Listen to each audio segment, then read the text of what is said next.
نحمده ونصلي على رسوله الكريم اما بعد اعوذ باللہ من الشیطان الرجیم بسم اللہ الرحمن الرحیم وَإِذْ قُلْنَا لِلْمَلَائِكَةِ اسْجُدُوا لِآدَمَ فَسَجَدُوا إِلَّا إِبْلِيسَ، اور جب ہم نے حکم دیا فرشتوں کو کہ سجدہ کرو آدم کو تو سب سجدے میں گر پڑے مگر شیطان۔ جب حضرت آدم علیہ السلام کا خلیفہ ہونا مسلم ہو چکا تو فرشتوں کو اور ان کے ساتھ جنات کو حکم ہوا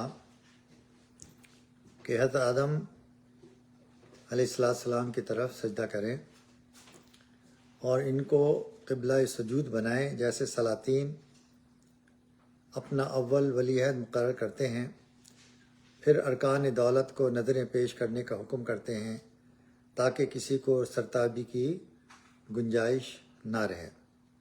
چنانچہ سب نے سجدہ مذکور ادا کیا سوائے ابلیس کے کہ اصل سے جنات میں تھا اور ملائکہ کے ساتھ کمال اختلاط رکھتا تھا۔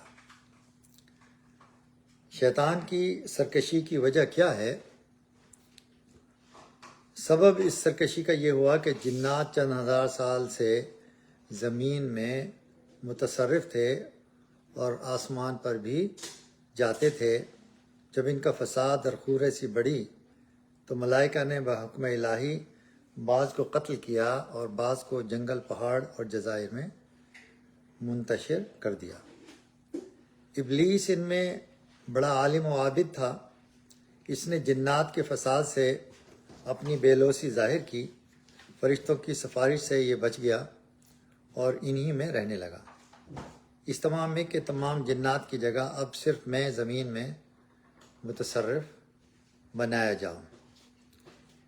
عبادت میں بہت کوشش کرتا رہا، خلافت عرض کا خیال پکاتا رہا۔ جب حکم الہی حضرت آدم علیہ السلام کی نسبت خلافت کا ظاہر ہوا تو ابلیس مایوس ہوا اور عبادت ریائی کے رائیگاں جانے پر جوش حسد میں سب کچھ کیا اور ملعون ہوا۔ تفسیر عثمانی سے یہ باتیں لی گئی تھیں۔ ابن عباس رضی اللہ تعالیٰ عنہ کہتے ہیں کہ نافرمانی سے پہلے وہ فرشتوں میں تھا، عزازیل اس کا نام تھا، زمین پر اس کی رہائش تھی۔ اجتہاد اور علم میں بہت بڑا تھا اور اسی وجہ سے دماغ میں رعونت تھی، اور اس کی جماعت کا اور اس کا تعلق جنوں سے تھا۔ اس کے 4 پر تھے، جنت کا خازن تھا، زمین اور آسمان دنیا کا سلطان تھا۔ سعد بن مسعود رضی اللہ تعالیٰ عنہ کہتے ہیں کہ فرشتوں نے جنات کو جب مارا تب اسے قید کیا تھا اور آسمان پر لے گئے تھے، وہاں عبادت کی وجہ سے رہ پڑا۔ ایک مسئلہ یہ ہے کہ اسلام میں اللہ کے سوا کسی کو سجدہ جائز نہیں۔ حضرت معاذ تفسیر انوار البیان سے یہ بات لی گئی ہے کہ حضرت معاذ رضی اللہ تعالیٰ عنہ فرماتے ہیں کہ میں نے شامیوں کو اپنے سردار اور علماء کے سامنے سجدہ کرتے ہوئے دیکھا تو حضور صلی اللہ علیہ وسلم سے گزارش کی کہ آپ اس کے زیادہ حقدار ہیں کہ آپ کو سجدہ کیا جائے، تو آپ صلی اللہ علیہ وسلم نے فرمایا کہ اگر میں کسی انسان کو کے سامنے سجدہ کرنے کی اجازت دینے والا ہوتا تو عورتوں کو حکم دیتا کہ وہ اپنے خامندوں کو سجدہ کریں، کیونکہ ان کا ان پر بہت بڑا حق ہے۔ تفسیر ابن کثیر۔ حضرت قیس بن سعد صحابی رضی اللہ عنہ نے بیان فرمایا کہ میں شہر حیرہ میں آیا، میں نے لوگوں کو دیکھا کہ وہ اپنے علاقے کے سردار کو سجدہ کرتے ہیں۔ میں نے دل میں کہا کہ رسول اللہ صلی اللہ علیہ وسلم اس بات کے زیادہ مستحق ہیں کہ آپ کو سجدہ کیا جائے۔ میں نبی اکرم صلی اللہ علیہ وسلم کی خدمت میں حاضر ہوا تو میں نے عرض کیا کہ میں حیرہ شہر گیا تھا، وہاں میں نے دیکھا کہ لوگ اپنے سردار کو سجدہ کرتے ہیں، تو میرے نزدیک آپ اس کے زیادہ مستحق ہیں کہ ہم آپ کو سجدہ کریں۔ آپ نے فرمایا اگر تم میری قبر پر گزرو گے تو کیا سجدہ کرو گے؟ میں نے عرض کیا نہیں۔ فرمایا سو اب بھی مجھے سجدہ نہ کرو۔ اگر میں حکم دیتا کہ کوئی شخص کسی کو سجدہ کرے تو عورتوں کو حکم دیتا کہ اپنے شوہروں کو سجدہ کریں، اس حق کی وجہ سے جو اللہ نے شوہروں کا عورتوں پر رکھا ہے۔ تفسیر انوار البیان۔ شیطان کا نام ابلیس کے لفظی معنی ہے سخت ناامیدی کے باعث غمگین ہو کر ششدر اور متحیر ہو جانے والا۔ یہ شیطان کا لقب ہے جس کا مشہور نام عزازیل تھا۔ چونکہ شیطان رحمت حق سے نا امید ہے اس لیے اس کا لقب ابلیس ہوا۔ قرآن عزیز کا یہ بھی ایک اعجاز ہے کہ وہ ایک ہی واقعے کو مختلف صورتوں میں ان صورتوں کے مختلف مضامین کے مناسب نئے اور اچھوتے انداز میں بیان کرنے کے باوجود واقعے کی اصل حقیقت اور اس کی متانت و سنجیدگی میں ادنا سا فرق بھی نہیں آنے دیتا۔ کہیں واقعے کی تفصیل ہے، کہیں اجمال، کسی مقام پر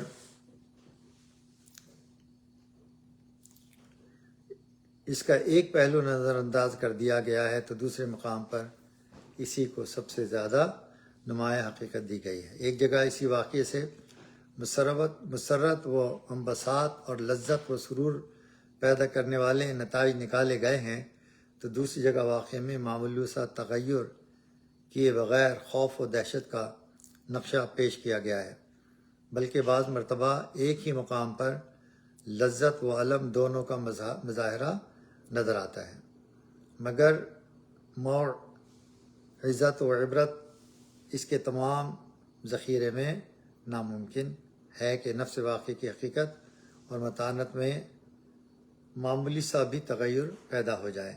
بلا شبہ یہ کلام الہی ہے اور کلام الہی کے ہی شاید شان ہے۔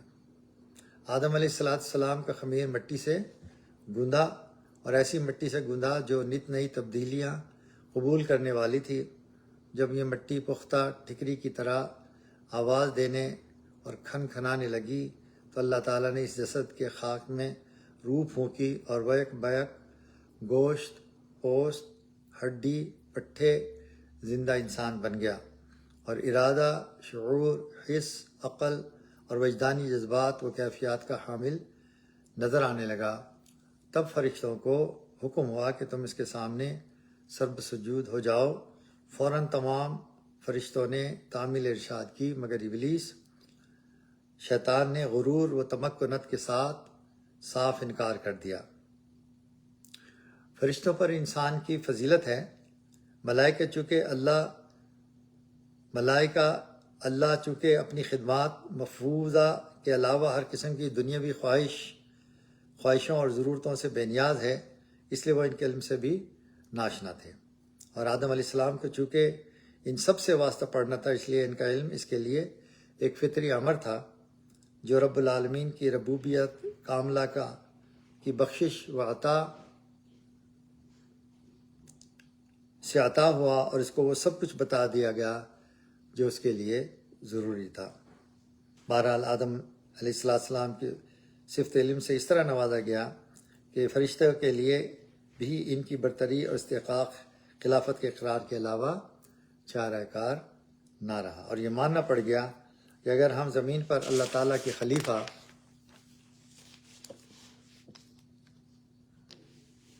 بنائے جاتے تو کائنات کے تمام بھیدوں سے ناشنا رہتے، اور قدرت نے جو خواص اور علوم ودیت کیے ہیں ان سے اکثر ناآشنا رہتے، اور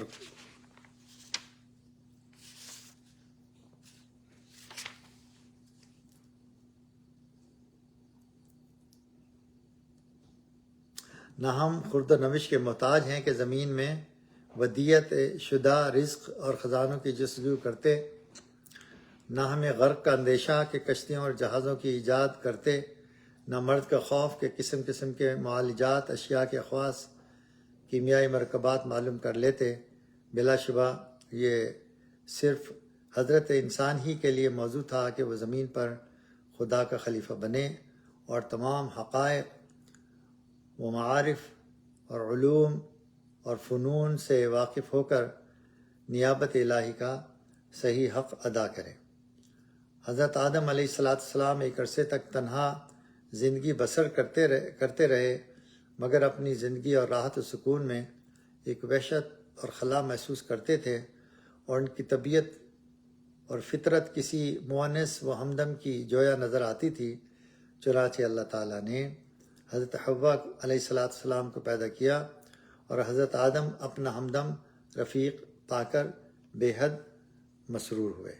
کل انشاءاللہ تعالیٰ کہ آدم علیہ السلام کیسے جنت سے نکلے اور حابیل و قابل کا واقعہ اور حضرت آدم علیہ السلام کی تعظیم کی وجہ انشاءاللہ بیان کریں گے۔ بیان کو مختصر رکھتے ہیں، اور یہ آیت ابھی آدھی پڑھی ہے، آدھی ابا واستکبر وکان من الکافرین باقی ہے، اس کو بھی کل انشاءاللہ آیت کو پورا کریں گے۔ یہ آیت نمبر 34 ہے۔ اللہ تبارک تعالیٰ ہم سب کو کلام پاک پڑھنے کی، اس پر عمل کرنے کی توفیق عطا فرمائے۔ اللہ پاک آپ کو خوشیاں نصیب کرے۔ السلام علیکم ورحمۃ اللہ وبرکاتہ۔